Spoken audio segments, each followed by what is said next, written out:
Orang-orang menyebutnya rumah Darmo. Konon, kepala keluarga melakukan ritual dengan makhluk gaib. Suara gamelan yang dimainkan tanpa wujud pemain. Beberapa kali ada keluarga lain yang mencoba membeli atau menempati rumah itu. Tapi anehnya, mereka tak pernah bertahan lama dan rumah itu hingga kini tetap berdiri sebagai salah satu tempat paling angker di Surabaya.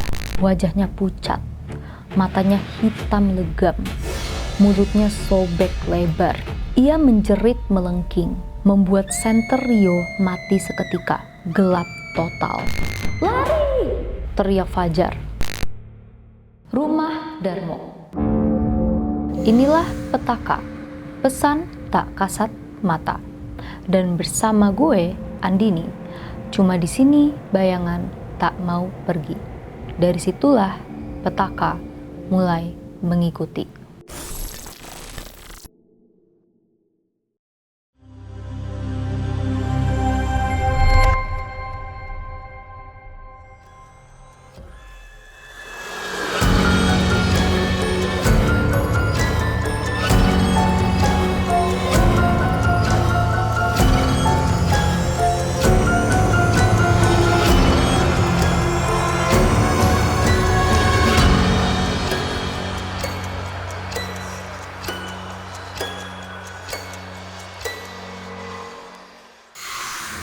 Rumah megah itu tampak suram. Di kawasan elit Surabaya pada era 1970-an, berdirilah sebuah rumah megah yang berdiri dari bangunan lain di sekitarnya. Rumah itu luas, bertingkat, dengan arsitektur bergaya Eropa klasik yang dipadukan sentuhan kolonial. Pilar-pilar besar menjulang di depannya. Kaca jendela berukuran raksasa menghiasi fasadnya, dan halaman luas penuh pepohonan rindang. Orang-orang menyebutnya rumah Darmo. Penghuni rumah itu adalah sebuah keluarga kaya raya yang namanya tersohor di Surabaya. Mereka memiliki usaha besar di bidang perdagangan dan perkebunan. Dari luar, kehidupan mereka tampak sempurna. Rumah mewah, kendaraan mahal, pesta-pesta penuh tamu dari kalangan pejabat. Namun, di balik kejayaan itu tersimpan rahasia kelam. Warga sekitar berbisik bahwa kekayaan keluarga itu bukan hanya hasil kerja keras, melainkan dari sebuah perjanjian pesugihan. Konon, kepala keluarga melakukan ritual dengan makhluk gaib, menyerahkan sesuatu yang tak terlihat sebagai tumbal demi kelancaran rezeki. Awalnya, kehidupan mereka baik-baik saja. Kekayaan mengalir deras. Usaha mereka semakin maju. Namun, setiap perjanjian selalu ada harga yang harus dibayar. Beberapa tahun kemudian, tanda-tanda aneh mulai muncul. Orang-orang sekitar sering melihat aktivitas ganjil di dalam rumah pada tengah malam. Suara gamelan yang dimainkan tanpa wujud pemain. Tawa anak kecil di halaman, padahal semua penghuni rumah sudah tidur. Hingga sosok perempuan berbaju putih sering tampak berdiri di balkon. Ketika gosip itu menyebar, muncul kabar paling menyeramkan. Keluarga itu mulai kehilangan anggota keluarganya secara misterius. Ada yang mendadak sakit keras, lalu meninggal. Ada yang hilang tanpa jejak. Hingga suatu hari, kabar besar menghentak Surabaya. Satu keluarga tewas tenggelam dalam kecelakaan kapal saat menuju Bali. Namun, sebagian warga percaya itu bukan kecelakaan biasa, melainkan kutukan hasil dari perjanjian yang ditagih oleh makhluk halus. Sejak tragedi itu, rumah megah tersebut kosong. Tidak ada seorang pun yang berani menempatinya. Beberapa kali ada keluarga lain yang mencoba membeli atau menempati rumah itu. Tapi anehnya, mereka tak pernah bertahan lama. Ada yang bangkrut tiba-tiba, ada yang jatuh sakit, bahkan ada yang mengalami kecelakaan tragis. Akhirnya, rumah itu benar-benar terbengkalai. Dari tahun ke tahun, bangunannya semakin rusak. Cat mengelupas, kaca jendela pecah, pintu lapuk, dan halaman dipenuhi ilalang. Tetapi meski tampak hancur, ada sesuatu yang membuat rumah itu tetap hidup.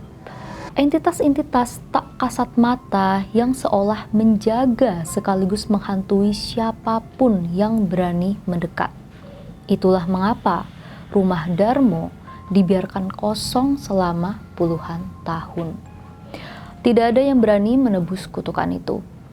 Tidak ada yang sanggup melawan penghuni gaibnya.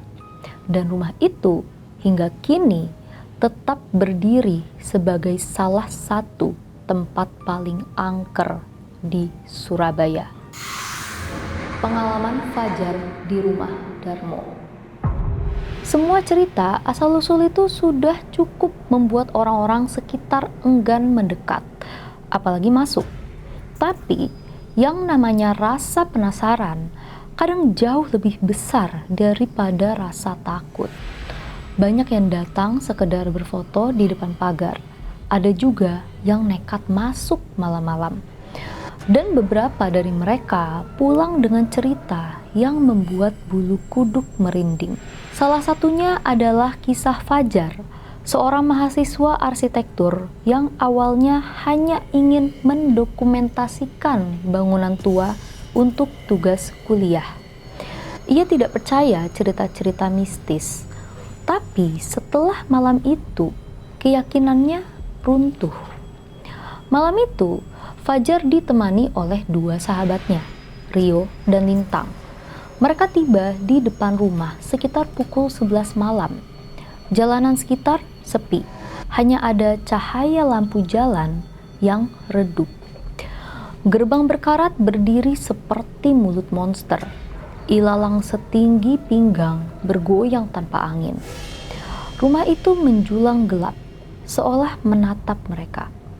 Rio menyalakan rokok, mencoba mengalihkan rasa gugup. Gede banget nih rumah, kalau masih dipakai, kayaknya bisa jadi hotel bintang 5, katanya setengah bercanda. Lintang memeluk tubuhnya. Bercanda terus loh, gue udah gak enak nih dari tadi, dari luar aja auranya udah berat. Fajar hanya diam, ia mengangkat kamera DSLR-nya. Kita masuk bentar aja, foto-foto terus keluar, gak usah lama-lama. Mereka mendorong gerbang, besi tua itu berdecit. Suara yang seketika membuat bulu kuduk berdiri. Begitu menginjak halaman, hawa dingin langsung menusuk kulit. Dingin yang berbeda. Dingin yang seolah berasal dari sesuatu yang tak kasat mata. Mereka melangkah masuk melalui pintu depan yang sudah rapuh. Begitu senter dinyalakan, aroma apek bercampur bau besi karat memenuhi ruangan. Lantai penuh debu, cat dinding mengelupas, dan ada simbol-simbol aneh di dinding. Tangga besar di tengah ruangan menjulang, seakan mengundang mereka naik. Fajar mengangkat kamera untuk mengambil beberapa gambar. Begitu ia melihat hasil foto, wajahnya berubah. Coba lihat, katanya sambil menunjuk layar. Foto pertama menampilkan ruangan kosong, tapi di foto kedua ada bayangan hitam berdiri di bawah tangga. Rio mendekat, lalu mundur dengan wajah pucat. Itu apaan? Di sini gak ada siapa-siapa. Lintang mulai gemetaran. Udah Faj, kita keluar aja yuk, gue gak kuat. Tapi rasa penasaran menahan mereka. Fajar menyalakan senter lebih terang. Kita lihat lantai 2 sebentar, habis itu kita pulang. Mereka pun menaiki tangga yang berderit pelan. Suara tangga mengiringi langkah mereka. Sampai di lantai 2, udara jadi semakin dingin. Di sebuah lorong panjang terdengar suara lirih. Suara tawa anak kecil. Lintang langsung menutup mulutnya. Matanya membesar. "Kalian dengar?" bisiknya. Rio mengangguk. Wajahnya pucat pasi. Itu suara anak kecil. Mereka membeku. Tiba-tiba, sesuatu melintas di ujung lorong. Seorang anak kecil berlari lalu menghilang di balik dinding. "Sumpah, gue barusan lihat," kata Rio terbata-bata. Fajar meneguk ludah, lalu melangkah perlahan. Di ujung lorong, hawa mendadak berubah lembab, seakan ada air menetes. Dan di sudut ruangan, sosok itu muncul. Seorang wanita dengan rambut panjang terurai, bajunya putih basah menempel di tubuh. Ia menunduk. Rambut menutupi wajahnya. Tubuhnya berguncang, seperti menahan isak. Mereka bertiga terpaku. Tiba-tiba, wanita itu mendongak perlahan. Wajahnya pucat, matanya hitam legam, mulutnya sobek lebar.